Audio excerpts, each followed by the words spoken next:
But what does the path forward look like for professional sports overall? Let's ask Jabari Young about that as well. He's CNBC.com sports business reporter. Jabari, it's good to have you. So, yeah, it wasn't just the NBA last night. We saw this across a number of sports. So are there conversations right now where each one of them have to figure out what to do now? I think it's just, you're stuck in a moment. Everybody's looking for answers right now where, when the emotions are such, are very high.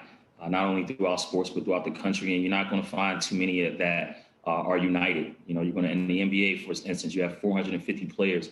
Eric mentioned about the tensions being high last night. Well, why were they high? Because the emotions are high. And so you're not finding very clear answers with that. I think players are in this moment.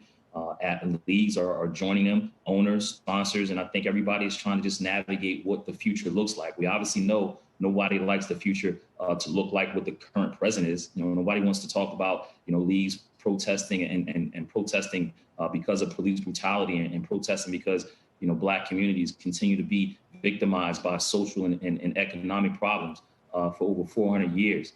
So it's beyond just what the path forward looks like in sports. What does our country look like? Yeah. And I think that's what players are trying to bring awareness to, not only what the economics look like, but what do we look like as people? I got a daughter, a daughter. And it hurt me to see that video of Jacob Blake. I had no idea his kids was in the car, but immediately when I found out, I started crying. What does the path forward look like with that?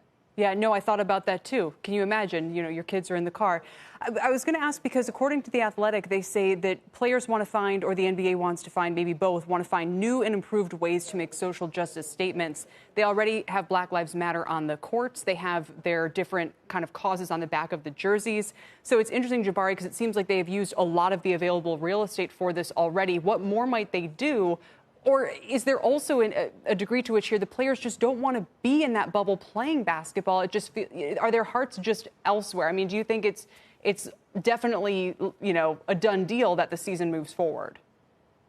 I think you'll have some players that want to play, continue to play, and then some players might not want to.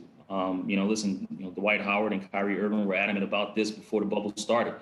They feared that this would happen, but ultimately the players have a responsibility because to keep it on the economics, you also have to realize, owners are one thing, and I think they're looking for influence from the owners from a political standpoint. The NBA owners and NBA, I'm not going to sit up here and say that they did a bad job throughout this whole process. The players and the owners, they work on a partnership. They've done a good job of, creating the awareness. $300 million for the NBA Foundation. The Brooklyn Nets donating $50 million themselves. You see the economic stimulus, but I think that players are looking for more influence from owners, from political levels to get things like arrests made in certain cases. And I think if they see more of that, then I feel like that you can move forward. But I think that's what they're looking for, more influence, more political ties. The same way Meek Mill was helped by Michael Rubin and Robert Kraft. Imagine if more people were helped from owners from that level, from all communities. And I think if you get more of that, then you start to see real change.